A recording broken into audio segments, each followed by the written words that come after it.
Olá pessoal, tudo bem? Bem-vindo então mais uma vez aqui ao canal Respeita a Geografia, concursos. Nós iremos comentar a prova de Geografia da ESA, que ocorreu no ano de 2024. Vamos observar as questões de Geografia, além de, claro, pontuar eventualmente os gabaritos e aprofundar o assunto para entender as respostas. Antes de avançar, eu peço a você que deixe o like, se inscreva no canal, divulgue o conteúdo e mais. Conheça o nosso curso de Geografia para a prova da ESA. O link está na descrição do vídeo, bem como também links para um curso completo, assim como o link para o nosso grupo de estudos. Vem estudar com a gente. Pessoal, então nós temos aí a ESA, não é, em seu portão de recepção, mas vamos ali falar das questões. A primeira questão já de geografia trazia para nós o mapa dos tais complexos regionais. Então, quando nós observamos a divisão do território brasileiro, em termos de regionalização, a gente tem aqui uma divisão conforme a sua economia. Então, é o complexo geoeconômico. Qual que é a ideia? É de que a região Nordeste apresenta características geoeconômicas similares em todas as suas extensões geográficas, não é, territoriais. O norte de Minas, inclusive, em decorrência de ter uma geografia física muito mais semelhante com a geografia do Nordeste, da Caatinga, do semiárido, faz com que esta região esteja muito mais próxima economicamente em suas características do Nordeste brasileiro do que do Centro-Sul. Diferentemente, não é, do resto de Minas Gerais. A região mais ao sul de Minas tem uma semelhança econômica, uma proximidade econômica muito mais com os complexos industriais urbanos do Centro-Sul, tecnológicos. Já a região amazônica, a região conhecida como região de extração natural, uma última fronteira da expansão de ocupação do território brasileiro. Tá? Então tem a característica econômica no caso do Mato Grosso muito mais parecida com Roraima, Amapá, Pará do que eventualmente com o Centro-Sul, exceto o sul do Mato Grosso, por exemplo. Então a grande característica aqui desse mapa, além de dividir o Brasil em complexos geoeconômicos, ele vai trazer para a gente também que a divisão geoeconômica não respeita o limite da divisa do estado, ou seja, nós vemos que parte de Minas Gerais está tanto na região do Nordeste, bem como também parte de Minas Gerais está localizado ali na localidade do Centro-Sul. Tá? Só para a gente pegar o exemplo das Minas, que é o mais notável, talvez, né? Existem outros, no caso do Mato Grosso, conforme a gente mencionou, certo? Ou caso queiramos ainda parte do Tocantins, tudo bem? Ou mesmo a posição oeste do território da Bahia, muito mais centro-sul, enfim. Vamos lá observar a questão, o que a questão nos dizia. Diz lá, não é? O Brasil terá 3 regiões geoeconômicas, são elas Amazônia, Nordeste e Centro-Sul, segundo o nosso autor. Então, sobre o assunto, analise tal. 1. O complexo do Nordeste expressa a integração econômica do Sudeste, industrial e financeiro, com o Sul agrícola e industrial. Pessoal, não há uma integração do Nordeste em relação ao Sul. No caso ali, falsa assertiva A. 1. Tudo bem? 2. O norte semiárido de Minas Gerais, marcado pelo predomínio da pequena agricultura e pela pobreza, integra o complexo do Nordeste. É verdadeiro. Tá? Então nós temos que a assertiva número 2 é verdadeira.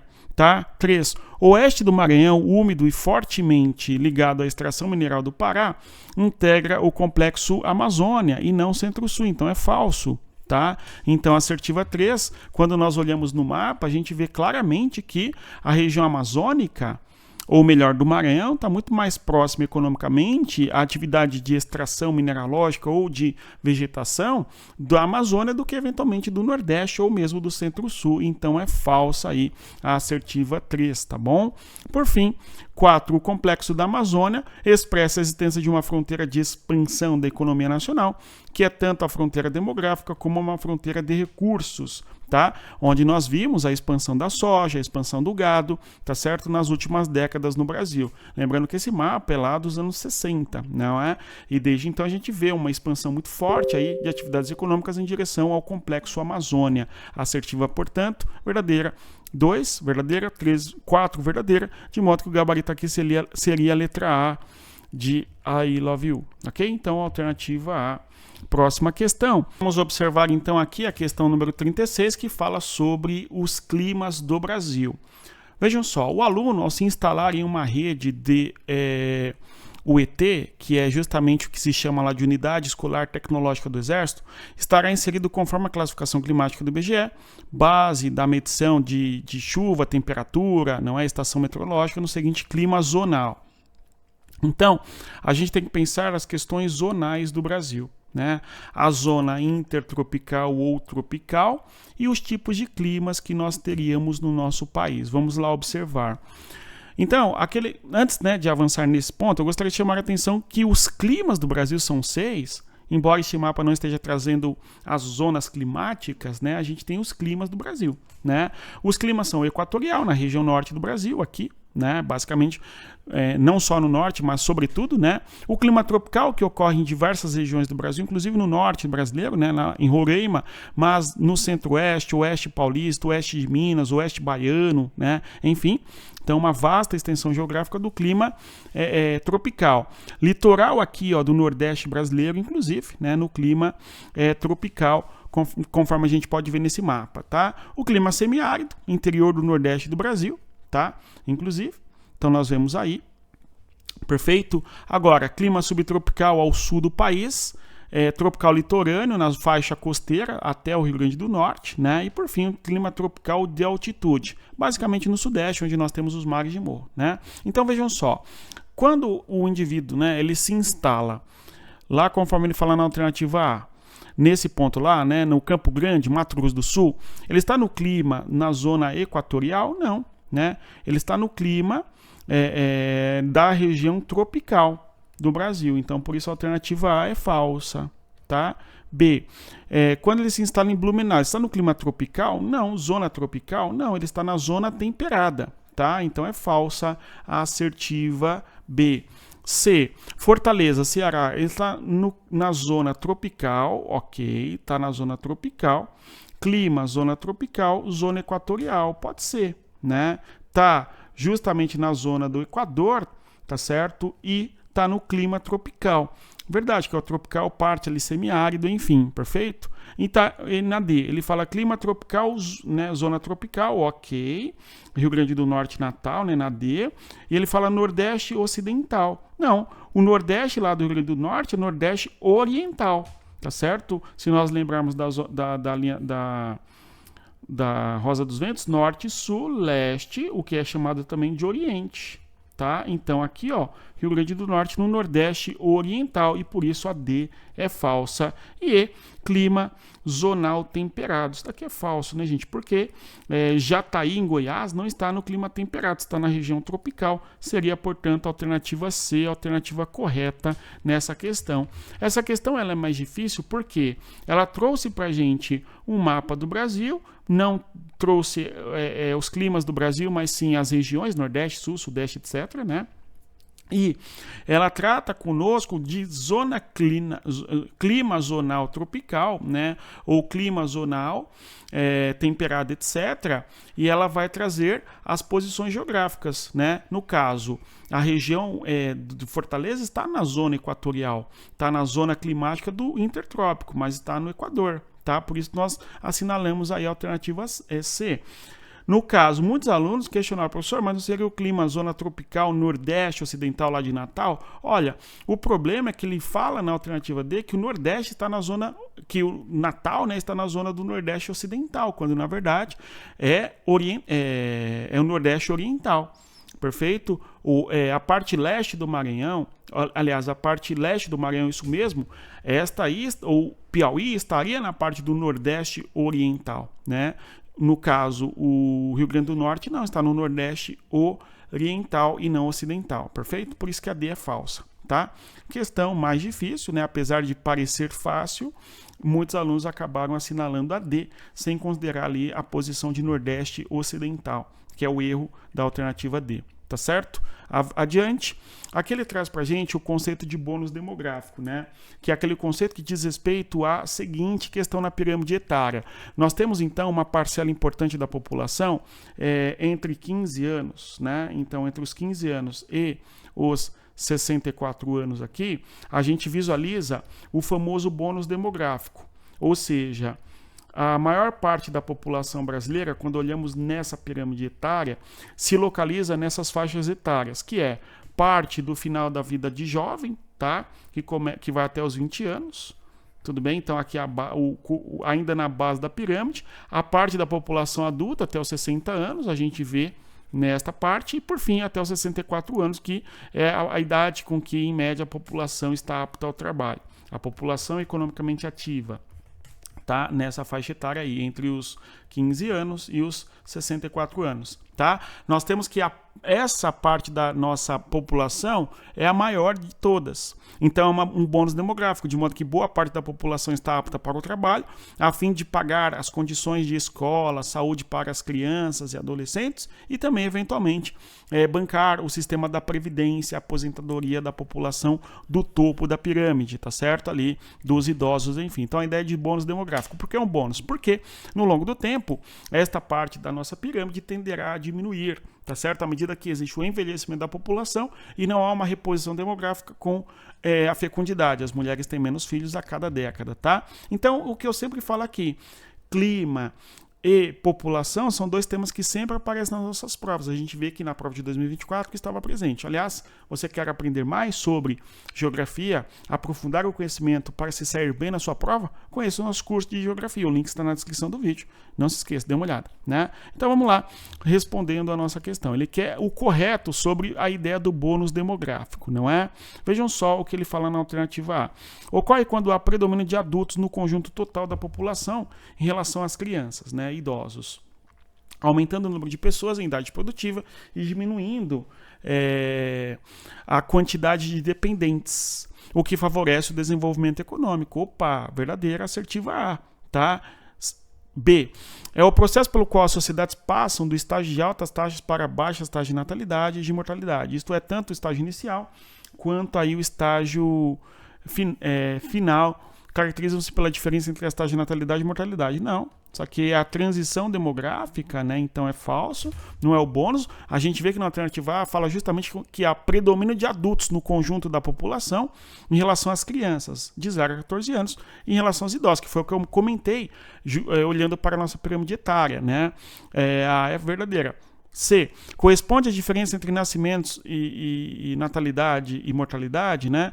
No caso ali, no caso, o crescimento vegetativo. Diferença entre a taxa de natalidade menos a taxa de mortalidade, tá? Então, a C fala de crescimento vegetativo no seu conceito, então é falso. D. Trata-se da redução da população economicamente ativa? Não, não é a redução da população economicamente ativa. Você tem a maior parte da população nesse espectro, não é demográfico, etário, que pode trabalhar, portanto, né? Então, falso, alternativa D. E E. Refere-se à distribuição da população brasileira por gênero? Não, não se trata nada de gênero, né? É justamente a população em idade para o trabalho, tá certo? Alternativa A, alternativa correta. Próxima questão, trouxe para nós, né, essa outra questão conforme podemos observar. Os colégios militares, enfim, em cidades. É um mapa sobre a urbanização brasileira, tá certo? E ele fala lá em relação aos colégios, vamos analisar as alternativas. Alternativa A. As cidades onde se localizam colégios militares de Manaus e Belém configuram-se como uma megalópole que dinamiza os processos de valorização imobiliária. Isso é falso porque a megalópole é a junção funcional entre duas ou mais metrópoles. Belém e Manaus são metrópoles, sim. A configuração e a relação entre as duas faz destas cidades uma megalópole, porque haveria um processo de conurbação e integração física e funcional entre Manaus e Belém? Não. Tá? Então é falsa, assertiva. Tá bom? A alternativa A. No caso, a megalópole que se desenha no Brasil, seria São Paulo e Rio de Janeiro, tá? E não Manaus e Belém. Então, falsa a alternativa A. B. O Colégio Militar de Brasília está localizado numa cidade global do tipo alfa, do tipo beta, né? Em que está diretamente ligada à noção de poder, pois funciona como centro da gestão de redes mundiais que desempenha a função política e econômica de primeira grandeza. Olha, Brasília não está na primeira grandeza das cidades, tudo bem? São Paulo está, o Rio de Janeiro também, né? Agora, Brasília não, tudo bem? No caso, a gente tem que no Brasil existem 4 cidades betas, né? As cidades são cidades globais alfa, tá certo? Beta e gama. No caso brasileiro, a cidade alfa é São Paulo, uma cidade alfa menos, tá? E as cidades betas são Rio de Janeiro, não é Porto Alegre, Curitiba e Belo Horizonte, tudo bem? Brasília é uma metrópole nacional, mas não é uma cidade global do tipo beta, conforme fala aí o nosso texto, tá bom? Então, alternativa falsa, tá? C. Os colégios militares de Campo Grande, Fortaleza e Recife estão localizados em cidades consideradas metrópoles. Campo Grande não é uma metrópole, tá? Quando nós olhamos ali, inclusive o próprio mapa, não, o mapa não traz metrópoles, né? Enfim, exatamente, ele traz Campo Grande, mas Campo Grande não é uma metrópole. Aqui o mapa do IBGE de 2018, o mapa do REGIC, mostra as nossas metrópoles. Tá? No caso ali, a cidade de Campo Grande é uma cidade capital regional do tipo A, tá certo? Não chega a ser uma metrópole. As metrópoles do Brasil são 15, tá? É o caso de São Paulo, tudo bem? Repetindo, as metrópoles no Brasil são 15, conforme os estudos do IBGE. A metrópole de São Paulo é a maior de todas, é a mais importante, é uma metrópole chamada de metrópole global, inclusive, né? Nós assim sabemos, mas, segundo o IBGE, São Paulo é a grande metrópole nacional. Outras duas metrópoles nacionais que não são grandes, são nacionais apenas, é o caso de Rio de Janeiro e de Brasília. Agora, as demais metrópoles do Brasil, no sul, Porto Alegre e Curitiba, a novidade é a metrópole de Florianópolis, tá? Outras metrópoles do Brasil, é o caso da metrópole de Belo Horizonte, as 3 no litoral nordestino, Recife, Salvador e Fortaleza, tá? Bem como 2 no norte do Brasil, Manaus e Belém, assim como Goiânia, tá certo? Estas são as metrópoles do Brasil, com a novidade de que a cidade de Florianópolis é uma metrópole, bem como também a cidade de Vitória, no Espírito Santo, é uma metrópole, segundo o IBGE, são as duas novas, assim como a outra nova metrópole do Brasil é a metrópole de Campinas, tá? Então nós temos que São Paulo é um estado que apresenta 2 metrópoles no seu território, tanto São Paulo quanto Campinas, tá? Configurando, portanto, aí 15 metrópoles no Brasil. Tá? Pois bem, então a alternativa B é falsa. C. Os colégios militares de Campo Grande não é metrópole. Campo Grande não é metrópole, ok? Fortaleza e Recife são. Tá? D. O Colégio Militar de São Paulo está localizado em uma cidade global, ok? Onde a densidade, a quantidade de infraestrutura, a oferta de bens e serviços e, consequentemente, a capacidade de polarização sobre os fluxos regionais e mundiais é do tipo alfa. Verdadeiro. São Paulo é o tipo alfa de cidade que existe no Brasil, é a cidade de maior importância, tal. Verdadeiro, né? E. Os colégios do Rio Grande do Sul estão localizados em cidades de menor porte, com atuação restrita à área imediata. Né? Quando você olha Porto Alegre, não. Né? Porto Alegre é uma metrópole brasileira, então falsa é a alternativa E, de modo que a D é a correta aqui. Avançando, temos aí a próxima questão, que nos traz, né, sobre o Cerrado. Né? Temos ali um evento, né, Treme Cerrado, reúne mais de 1.000 militares fazendo como chama, uma operação, treinamento, enfim, né? Então, o treinamento ocorreu lá nos territórios, né, de Distrito Federal, Goiás, Triângulo Mineiro e a maior parte do Tocantins, no centro-oeste do Brasil, né? E ele quer saber, segundo o Jurandir Ross, o que temos nesta localidade, né? O que teríamos aí nesta localidade. Planaltos e serras do Atlântico Leste e Sudeste? Falso, por quê? Olhando aqui no mapa do Jurandir, a gente vê que Planaltos e serras do Atlântico Leste e Sudeste é número 8 aqui, ó. São Paulo, Minas, parte do Rio de Janeiro, tá? Então, falsa assertiva. Tá? B. Ele fala Planalto e Serras de Goiás, Minas. Seria o número 9 lá no nosso mapa. Aqui, ó, a gente vê justamente na região de Goiás, Minas, tá? Parte do Tocantins, enfim, tá certo? A gente vê aí, portanto, a alternativa B nos parece a correta. Planalto e Serras do Tocantins, não é verdade, né? Planalto e Tabuleiros dos Goianos também não. Chapados Parecidos é lá no Mato Grosso, né? Se a gente olha lá no mapa, a gente vê que é lá no Mato Grosso. Aqui, ó, esse número 5, por exemplo. Então, né, falsa aí a alternativa aí. De modo, então, que a alternativa correta nessa questão é a alternativa B de Bosque. Ou seja, uma questão bem específica sobre geologia. A nossa prova, né, sobre relevo no caso, né? A nossa prova da ESA gosta muito, muito mesmo, de cobrar do aluno sobre as questões de geografia física. Sempre temos questões de clima e de vegetação e também de geologia. Tem que estudar, não dá para deixar de fora este conteúdo, tá? Pois bem, concluamos aí a nossa próxima e última questão falando sobre hidrovias, portos e transportes, tá bom? Ele quer a verdadeira. Vejam só o que ele nos fala ali, ó. A Ferrovia Norte-Sul foi concebida para conectar as estradas de ferro Carajás, no Maranhão, com as hidrovias e ferrovias da região sudeste. Isso aqui é verdadeiro, né, gente? A alternativa A é verdadeira. A Ferrovia Norte-Sul integra desde o sul do país, não é? Até o norte, passando pela região de São Paulo, Minas, Goiás, tá? Pará, tudo bem? Até a região do Amazonas. Tudo bem? Integrando, inclusive, a ferrovia lá do Carajás até o sul do país. Perfeito? Verdadeira alternativa A. B. A hidrovia do Paraná-Tietê interliga o estado do Paraná ao Pampa argentino e tem sido pouco significativa para o transporte de cargas no Brasil. Isso é falso porque a principal hidrovia do Brasil é a hidrovia do Paraná-Tietê. Então, falso, alternativa B. C. A estrada de Carajás, de ferro, foi construída com o propósito principal de escoar a produção mineral ao porto de Belém. Olha, é exportação de minério, tá, não sei o quê, né? Só que não é o porto de Belém, é o porto de Itaqui, né? No Maranhão.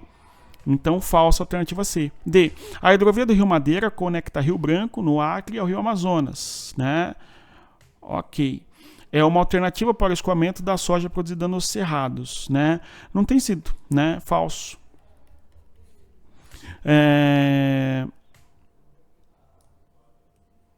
No caso, a hidrovia do Rio Madeira não integra, né, o Rio Branco ao Rio Amazonas, né, porque a hidrovia do Rio Madeira é em Rondônia, né, e não no Acre. Então, por isso que é problemática D. E o Porto Santos é o porto de Itaqui, são os principais portos marítimos do Brasil em valor de cargas de exportação, né? Essa alternativa aqui também nós podemos considerar como verdadeira. Porque o Porto Santos e o Porto de Itaqui são os principais portos marítimos do Brasil no valor de cargas de exportação. E ele deixa bem claro, né? Conforme a literatura, a gente vê que isto aparece como sendo correto. De modo, então, que seriam corretas a alternativa A e a alternativa E. Né? Eu, aluno, assinalaria a letra A. Né? Porque essa questão dos portos, quais são os mais importantes de importação e exportação, varia de ano para ano. Né? Então é mais factível que possa ser a alternativa A, o gabarito, embora aí não seja de todo errada, né? Mas é isso, se você chegou até aqui eu agradeço a presença, reitero a você que deixa o like, se inscreva no nosso canal, venha estudar com a gente, entre no nosso grupo de estudos do Telegram, o link está na descrição do vídeo. Bons estudos, respeita a geografia, até mais, tchau pessoal.